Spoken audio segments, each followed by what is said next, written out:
Hadis ke-31. Daripada Sayyidina Abu Al-Abbas Sahal bin Sa'ad Al-Sa'idi radhiyallahu anhu beliau berkata, seorang sahabat telah datang kepada Nabi sallallahu alaihi wasallam seraya berkata, "Wahai Rasulullah, tunjukkan kepadaku suatu amalan yang apabila aku mengamalkannya aku akan dicintai oleh Allah dan juga manusia."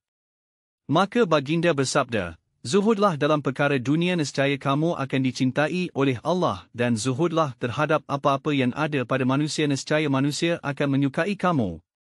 Hadis Hasan. Hadis ini diriwayatkan oleh Imam Ibnu Majah dan Imam yang lain dengan beberapa sanad yang hasan.